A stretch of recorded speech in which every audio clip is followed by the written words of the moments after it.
దొంగ ఒప్పుకుందంటే మాకు న్యాయమే శిక్ష, మేము పాపులమే, మాకు రావాల్సిన శిక్ష ఇది న్యాయమే, కానీ నువ్వు పరిశుద్ధుడు పోయా అని ఒప్పుకున్నాడా? ఒకవేళ నువ్వు తిరిగి వెళ్ళేటప్పుడు నన్ను జ్ఞాపకం చేసుకో అన్నాడు. అప్పుడు దేవుడు ఏమన్నాడు? నేడు నువ్వు నాతో కూడా పరదేశులో. అంటే అర్థం ఏంటి?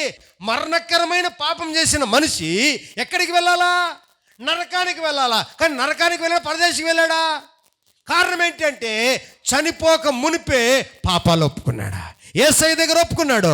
ఈరోజు నీవు కూడా దేవుని సన్నిధికి అయితే వచ్చావు, చర్చికి అయితే వచ్చావు, మనసంతా లోపలంతా పాపాలతో వాక్యానికి విరోధంగా నిలబడి నువ్వు ఎంత ప్రార్థన చేసినా, నీ సేవకుడు ప్రార్థించినా నీకు కూడా ఆశీర్వాదాలు రా. అవునన్న వారు చప్పట్లు కూడా దేవుని మహిమపరుద్దాం. హల్లెలూయా. ఏ పాపం నీలో ఉంది ఈరోజు? వాక్యానికి విరోధమైన పాపమా? నీ భర్తకు విరోధమైన పాపమా? నీ భార్యకు విరోధమైన పాపమా? లేదు దేవునికి విరోధమైన చెడ్డ ఆలోచనల చేత దేవునికి వ్యతిరేకమైన పాపమా? అది ఏదైనా ఉంటే ఈరోజు మంచి అవకాశం దేవుడు ఇస్తున్నాడు. దావీదు ఒప్పుకున్నట్టు, పేతురు ఒప్పుకున్నట్టు, శిలువ పైన దొంగ ఒప్పుకున్నట్టు ఈరోజు నీవు ఒప్పుకుంటే నీ జీవితంలో కూడా తిరిగి దేవుడు వెలుగులతో నింపుతాడు.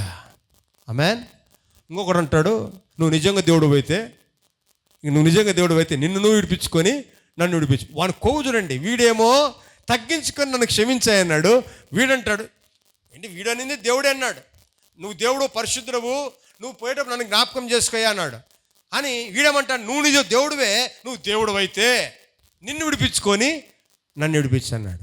దేవుడు ఇటు చూశాడు, వాడిని విడిపించలా, కానీ వీడిని. ఈరోజు కొంతమంది అంతే, కొంతమందికి వాక్యం చెప్తే అర్థం కాదు, నాకు చెప్పాలి, నాకు తెలుసు. అవునా కదా? ఇటు అవకాశాలు దేవుడు మీకు ఇస్తూ ఉన్నాడు. నీవే అయితే మారు, తప్పకుండా దీవించబడతావు. హల్లెలూయా.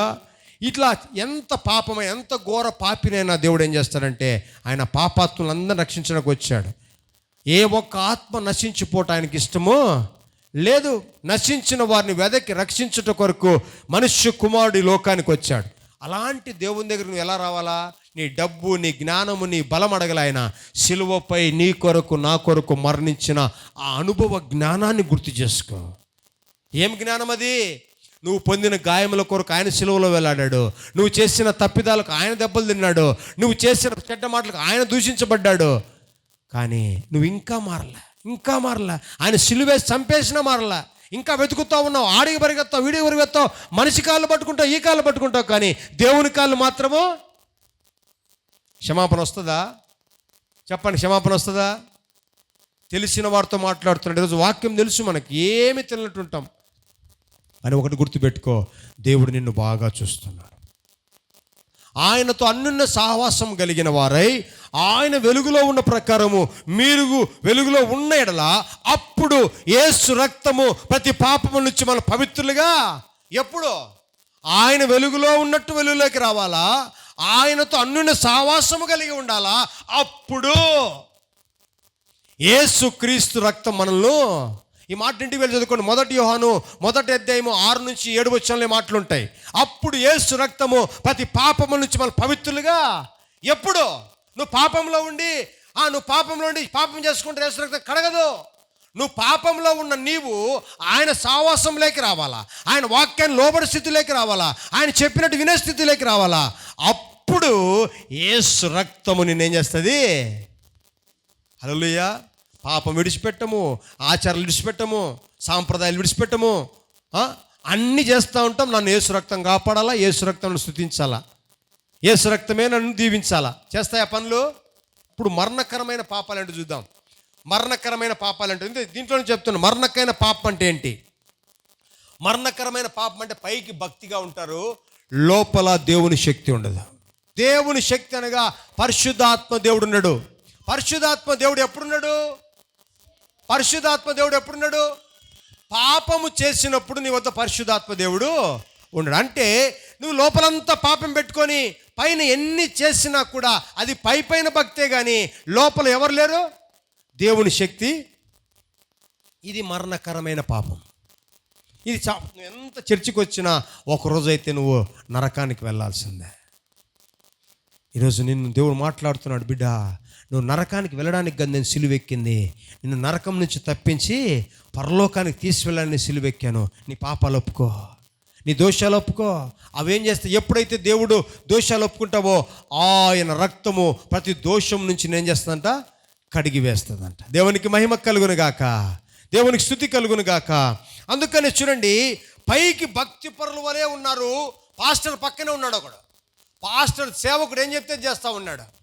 ఆ పాస్టర్ ఏమయ్యా నువ్వు అక్కడికి వెళ్ళావు కదా, అక్కడికి వెళ్ళినప్పుడు నా ఆత్మ నీతో రాలేదా, నేను చెప్పిన వాక్యం నీతో రాలేదంటే, అబ్బాయి నేనేం చేయలేదు అంటే ఎవరు అతను చెప్పండి, మాట పేరు చెప్పకనే చెప్తున్నా. గెహాజీ. ఏంటి గెహాజీ చేసిన పని? నయమాన్ అనే సైన్యాధిపతి ఒకడు కుష్ఠరోగంతో వస్తే ఆ కుష్ఠరోగం బాగు చేయడానికి నా ఎలీషా దగ్గరికి వచ్చినప్పుడు వాడు నయమాన్ అనేవాడు ఇట్రా అన్నాడు సేవకుడిని. సేవకుడు రాలే, నువ్వు అయితే న్యాయాధిపతి అవుతావు, నేనెవరు తెలుసా, సైన్యములకు అధిపతి యెహోవా సేవకుణ్ణి అన్నాడా. ఏమయ్యా నువ్వు వచ్చి నా మీద చెయ్యి ఆడించి నన్ను స్వస్థపరుస్తావు అనుకుంటే నువ్వు అక్కడే కూర్చొని నన్ను ఇజ్జే అంటావా అని వాడు గర్వంగా తిరిగిపోతా ఉన్నాడు. వాడు ఎంతసేపు గర్వంగా పోయినాడో వానికి కుష్ఠరోగం తగ్గలే. సేవకుడు చెప్పిన మాటకు లోబడేంత వరకు వానికి కుష్ఠరోగం పోలే. అందుకే అంటాను, సేవకుడు దేవుడు మీతో మాట్లాడిస్తూ ఉన్నప్పుడు అది నిజంగా మీతో మాట్లాడి ఉంటే మాట మీరు భయపడే నా మాటకు లోబడండి, తప్పకుండా దేవుని ఆశీర్వాదాలు వస్తాయి. మనం అట్టగా ఎవరైనా మనకు నచ్చిన వాళ్ళు చెప్తే వింటాం, మనకు మెచ్చిన వాళ్ళు చెప్తే వింటాం. 100% అది ప్రమాదానికి దారితీస్తుంది. దేవునికి మహిమ కలుగును గాక. దేవునికి నచ్చినట్టు చెప్పినప్పుడు వినాలి మీరు, మీకు మెచ్చినట్టుగా చెప్పాల్సింది. వెంటనే మధ్యలో ఒకడు అన్నాడు, అయ్యా ఆయన నీ మంచి కోసమే నీ బంగారు అడిగినాడా, నీ డబ్బు అడిగినాడా, పోయి 7 సార్లు మునిగితే నీకు ఆరోగ్యం వస్తుందని కదా అయ్యా చెప్పింది అన్నాడు. వానికి అప్పుడు తెలుసుకున్నాయి, అమ్మ అవును కదా, డబ్బు అడగలే ఏమడగలే, నాకెందుకు ఈ గర్వం వచ్చింది, నాకెందుకు ఈ కొవ్వు పట్టింది, మన మాట వినకుండా అని చెప్పి సరే అని తిరిగిపోయి మునిగి వచ్చాడు. మునిగి వస్తానే అతను 7 సార్లు మునుగుతానేమైంది, తన శరీరము చిన్న బిడ్డ వల్లే మారిపోయి కుష్ఠరోగం పోయింది. కానీ కృతజ్ఞతగా ఏం చేశాడంటే వచ్చినాడు, వచ్చి సేవకుని దగ్గరికి వచ్చి, అయ్యా నువ్వు ప్రార్థించమని బట్టి, నువ్వు నన్ను హెచ్చరించడం బట్టి నాలో ఉన్న పాపాలన్నీ నేను కడుక్కున్నానయ్యా, నాకు స్వస్థత వచ్చింది, ఇదిగో నీకు ఏమి కావాలో తీసుకో, నీకేం కావాలో తీసుకో అని బంగారు అన్నీ వేస్తూ ఉంటే పక్కన ఉంటాడే సేవకుని పక్కన ఎవరు, గెహాజీ చూశాడు, అన్నీ చూస్తున్నాడు. ఈ సేవకుడు నాకు రూపాయి వద్దు, ఏం తీసుకొని వెళ్ళిపో, నువ్వు దేవుని బాగా నమ్ముకొని దేవుని వాక్యానుసారంగా ఉండి చాలు, నాకు అదే చాలు, వెళ్ళిపో, నీ డబ్బు వద్దేమొద్దు కానీ వాక్యానుసారంగా జీవించు చాలు, వెళ్ళిపో అన్నాడు. అయ్యా ఒకటని తీసుకోండి, ఏమొద్దు వెళ్ళిపో అన్నాడు. ఎన్ని ఎవరు చూస్తున్నారు, చూసి అన్ని కట్టుకుని వెళ్ళిపోతా ఉంటే సేవకుని కాదని అట్ట కన్ను కప్పి కొంతమంది ఉంటారండి, ఎవరు చూడలేరని, భద్రం దేవుడు చూస్తూ ఉంటాడు, జాగ్రత్త. ఏమి చేస్తున్నారో దేవుడు చూస్తూ ఉంటాడు, జాగ్రత్త. అందును బట్టి శాపాలు కొని తెచ్చుకోవద్దండి.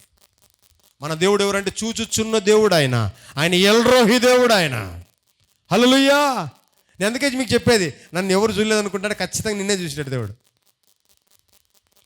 లేకపోతే నేనంట దేవుని దగ్గరికి నువ్వు వస్తున్నావంటే దేవుని అంత ఆశామాచి చూడదండి. మన దేవుడు ఎల్రోహి దేవుడు. వెంటనే పోయాడు, అయ్యా మా పాస్టర్ పంపించాడు, మా సేవకుడు పంపించి అవన్నీ ఏమన్నా ఇమ్మన్నాడు, అయ్యా తీసుకోమన్నాడు. అంటేనే అతను ఏం చేశాడంటే ఒక గుర్రము తైలిచ్చి గుడ్డలు ఇచ్చి అన్నీ ఇచ్చి పంపిస్తే తీసుకొచ్చి ఏం తిన్నాడు మరి అన్ని ఇంట్లో పెట్టుకొని అన్ని బీగం వేసుకొని మూగి తీసుకొని మనం కూడా వస్తాం కదా, స్నానం చేసుకొని ఎంత పరిశుద్ధంగా వస్తామో వచ్చి కూర్చున్నాడు సేవకుని దగ్గర. సేవకుడు ఏమనుకోవాలా, వాళ్ళ ప్రైజ్ లార్డ్ బ్రదర్ అనాలా. నేను చెప్తున్నాను బాగానండి, దేవుని చేత అభిషేకించబడిన దైవజన్ దగ్గర మీరు ఎంత కప్పి పెట్టుకోవాలనుకున్నా, ఆయన మీతో నవ్వుతూ ఉన్నా కూడా తప్పకుండా ఆయన నోటి నుంచి మీకు వాక్యాలు వస్తూనే ఉంటాయి. బాగా గుర్తుపెట్టుకోండి మాటలు. మీ బలహీనతలు, మీరు మనసులో ఏమున్నాయో ఆలోచనలకు తగినట్టుగానే వాక్యం రిలీజ్ అవుతూ ఉంటుంది. అదే దేవుని యొక్క అభిషేకముతో కూడిన దైవజన్ నోట్ల నుంచి వచ్చే మాటలు. వెంటనే అన్నాడు, అవునా గెహాజీ, సరే గెహాజీ బాగానే ఉన్నావా, నువ్వు పోయినప్పుడు నా ఆత్మ నీతో రాలేదని ఆయన. అయ్యా ఏమైందా నువ్వు ఆయన దగ్గరికి వెళ్ళి ఆయన్ని తీసుకున్నప్పుడు అబ్బే నాకు సంబంధమే లేదన్నాడు. ఇదిగో ఆ నయమానుకు ఉన్న కుష్ఠరోగము నీకు కలుగునుగాక అన్నాడంతే. ఏ దైవజనుడైతే ఆ కుష్ఠరోగాన్ని తీసివేశాడో ఆ దైవజనుడు మళ్ళా కుష్ఠరోగాన్ని అంటేయడానికి కూడా కారణమయ్యాడు. కారణం ఏంటి? మరణకరమైన పాపం నీ దగ్గర ఉంది, మార్చుకొని హెచ్చరించినా కూడా అబ్బెబ్బెబ్బే నేను కాదు నేను పరిశుద్ధుని అన్నాడు. దానివల్ల ఏమొచ్చింది? కుష్ఠరోగం వచ్చింది. ఈరోజు మీతో కూడా పరిశుద్ధాత్మ మాట్లాడుతున్నాడు. ఇదిగో పాపం ఉందా, అసహ్యమైన ఆలోచనలు క్రియలు ఉన్నాయా, వదులుకో అని హెచ్చరించినప్పుడు వదులుకుంటే దీవించబడతావు. గెహాజీ మాదిరిగా దాచిపెట్టుకుంటే నీకు నీ కుటుంబానికి దేవుని ఉగ్రత తప్పకుండా వస్తుందా రాదా చెప్పండి. మరి ఇప్పుడు నువ్వు గెహాజీవా దావీదువా చెప్పండి, ఒప్పుకుంటున్నావు లేదా? ఒకవేళ ఈరోజు నీతో ఎవరు చెప్పాల్సిన పని లేదండి, ఇప్పుడు ఈ మాట చెప్తా ఉండగానే ఇక్కడికి చెప్తా ఉండగానే ఇక్కడ మనసులో రే నీతోనేరా మాట్లాడుతున్న వాక్యము, నీతోనేరా నాయన, నువ్వే చేసిన పని లేరా నాయన, ఒప్పుకో ఒప్పుకో. హల్లెలూయా హల్లెలూయా. అలా చేస్తే ఆ ఎలాంటి పాపమైనా నీకు మరణం దానికుండా దేవుని యొక్క అనుభవ జ్ఞానం నీకు దోషాలను కడిగి వేస్తుంది. ఆమేన్ హల్లెలూయా. ఇంకొక రెండో వాడిని చూద్దాం. గెహాజీ తర్వాత హననియా సప్పిరా. అపోస్తుల కార్యం 5వ అధ్యాయం 2వ వచనం.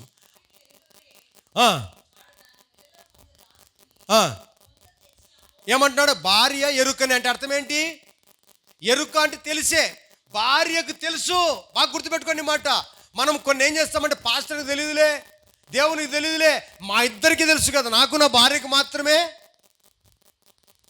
చెప్పండి, దేవుని కార్యాల్లో నీవైనా నీ భార్య అయినా నీ భర్త అయినా నిర్ణయాలు ఎలా ఉండాలంటే వాక్యానుసారంగానే ఉండాలా.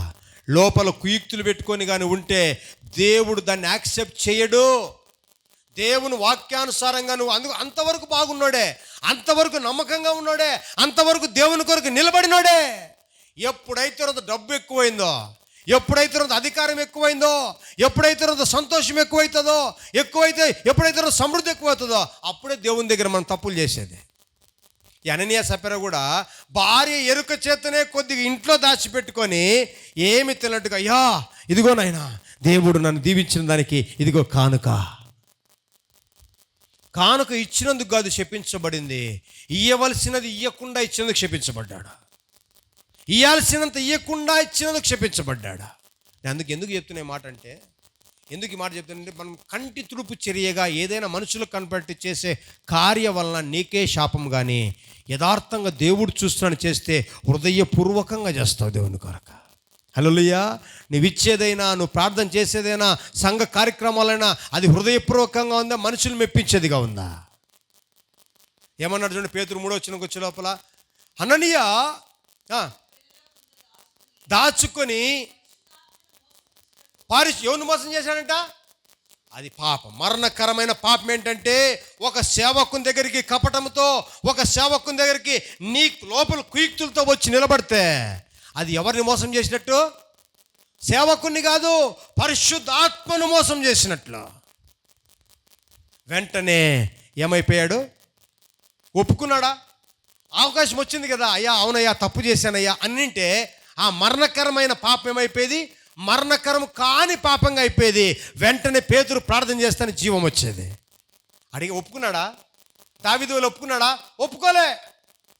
ఈరోజు నీతో కూడా పరిశుద్ధాత్ముడు హెచ్చరిస్తున్నాడు. ఎక్కడ బలహీనంగా ఉన్నావు, అందును బట్టి నువ్వు దేవుని ఆశలు చూడలేకపోతున్నావేమో, అందును బట్టి ఎన్ని చేసిన నష్టాలేమో, అన్ని చేసిన కష్టాలే ఏమో, ఒప్పుకో దేవుని పాపాలు దేవుని దగ్గర, అప్పుడు దీవిస్తాడు. దేవునికి మహిమ కలుగును గాక. ఇంకా 3వ వ్యక్తిని మనం చూసినట్లయితే ఆదాము అవ్వ. అవ్వను ఆదాము చూస్తే తమాషగా ఉంటుంది ఆ స్టోరీలో. ఆదాముకి అవ్వకు పెళ్లి చేసిన తర్వాత, ఆదాముని పక్కెట్ అవ్వని చేసిన తర్వాత, ఆదాము అవ్వ గురించి ఒక సామెత రాస్తాడు, ఒక కవిత్వం చేస్తాడు.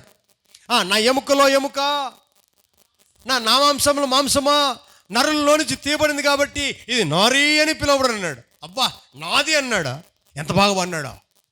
అదే ఆదాము దగ్గరికి మళ్ళీ దేవుడు వచ్చాడు. ఆదామా ఎక్కడున్నావు? ఆదామా ఏం చేస్తున్నా అంటే, అయ్యా నువ్వు వచ్చినప్పుడు నేను పలానా చెట్టు చాటున దాంకున్నా అంటే, ఎందుకు దాంకున్నావు? నేను తినద్దన్న పండు ఏమన్నా తిన్నావా అంటే ఏం చెప్పాలా? అవునయ్యా తిన్నా అంటే అయిపోయేది. అవునయ్యా తిన్నానంటే ఏమన్నాడు? Covering ministry. పాపాన్ని ఒప్పుకోవడంలే, పాపాన్ని కప్పుకుంటా ఉన్నాడు. దేవుడు ఎప్పుడే కానీ శిక్షించాడు, బాగా గుర్తుపెట్టుకోండి. ఎవరిని శిక్షించాడు? ఖచ్చితంగా తన సేవకుని ద్వారా మాట్లాడి హెచ్చరిస్తాడు, ఖచ్చితంగా తన వాక్యం ద్వారా హెచ్చరిస్తాడు, ఖచ్చితంగా స్థితిగతుల ద్వారా హెచ్చరిస్తాడు. అది సరి చేసుకొని ఒప్పుకుంటే దీవించబడతావు. కానీ మనం చేస్తాడు కవరింగ్, నాకు కాదు లేదు అంటే అంటాడు ఆయన. అప్పుడేమంటా తెలుసా? అయ్యా నేను కాదు నాయన, ఇదిగో నా కొరకు నువ్వు ఇచ్చిన ఈ స్త్రీ అయిన అవ్వే ఇచ్చిందంటాడు. అవ్వ ఇచ్చిందంట. ఫస్ట్ ఏమన్నాడు? అవ్వ నాది అన్నాడు. ఇప్పుడు ఎవరి మీద వేస్తాడు నిందా? మనిషి యొక్క స్వభావం అదే. పాపం ఒప్పుకో అంటే నేను కాదు ఆమె, నేను కాదు ఈయన, నేను కాదు నా భర్త అంతా ఆయన నుంచే మా కుటుంబం నాశనమైంది. మరి నీ గురించి ఏమో ఆశీర్వదించబడింది కుటుంబము? ఆయన చేశాడు తప్పుదాలు. నీ ప్రార్థన ఏమైంది? నీ భక్తి ఏమైంది? నీ యథార్థత ఏమైంది? అంత కపటమే. పైన హల్లెలూయా, లోపలంతా డూపే. ఇదే మరణకరమైన పాపం.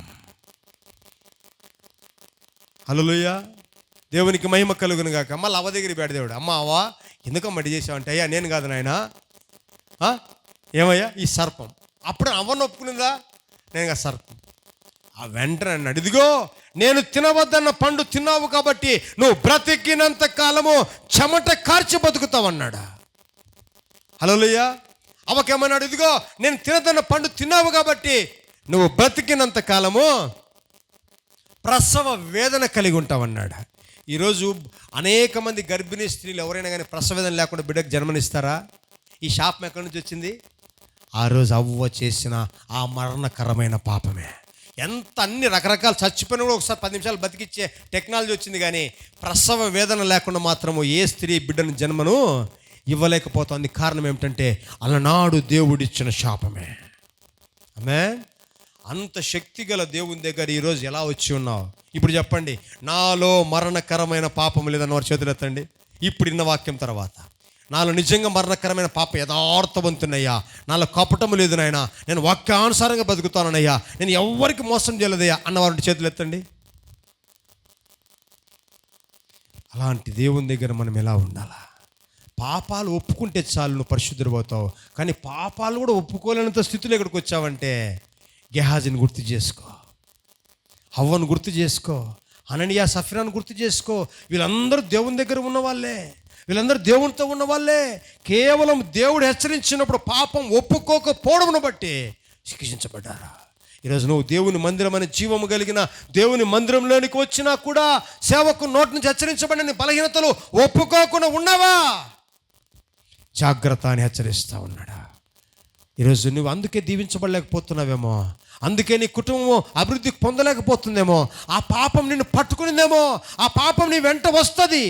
ఈరోజు అనేక మంది దేవుని సన్నిధికి వస్తున్నారు, కానీ నిత్య రాజ్యమైన పరలోక రాజ్యాన్ని చేరడానికి మాత్రము ఇష్టంగా లేరు ఇక్కడ. కారణం ఏంటంటే పాపాలు ఒప్పుకోవడంలే. చర్చిలో మాత్రం పరిశుద్ధంగా ఉన్నారు, బయటికి వెళ్తే మళ్ళీ సొంత కుయుక్తులు, ఆలోచనలు, వాక్యముల అంత లోకానుసారమైన ఆచారాలు, సంప్రదాయాలు. దేవుని వాక్యం చెప్పినట్టు భక్తి లేదు, ప్రార్థన లేదు, విశ్వాసం లేదు, అన్నీ నీ ఇష్టమే. మళ్ళీ వీళ్ళందరూ ఎవరు? గెహాజీ వాక్యం తెలిసినోడే, హననియా సఫీరా వాక్యం తెలిసిన వాళ్ళే, ఆదాము అవ్వ దేవుని స్వరూపం ముందు దేవునితో రోజు సావాసం చేసేవాళ్ళే. దేవుడు ఏమన్నా క్షమించినాడా? ఎగ్జామ్షన్ ఇచ్చినాడా? అయ్యో నా బిడ్డలు అన్నాడా? నో. పాపము వల్ల వచ్చు జీతము మరణమే, అంతే. నువ్వు ఆ పాపం నుంచి బయటికి రా, అప్పుడు నేను నీ కొరకు మరణిస్తా. హల్లెలూయా. నువ్వు బయటికే రావు, ఎట్లా దీవిస్తాడు దేవుడు? కాబట్టి ఈరోజు నిన్ను నువ్వు పరిశీలించుకో. మరణకరమైన పాపంతో ఇక్కడ ఉంటే ఈరోజు మరణకరం కాని పాపంగా ఒప్పుకో. అయ్యా నన్ను క్షమించు నాయనా, నన్ను క్షమించయ్యా, దీన్ని బట్టి నా కుటుంబం శాపంతో ఉందేమో, అనారోగ్యంతో ఉందేమో, కష్టాలతో ఉందేమో, పాపంతో ఉందేమో, అయ్యా నన్ను క్షమించు నాయనా అని తల నుంచి దేవుని అడుగుదాం.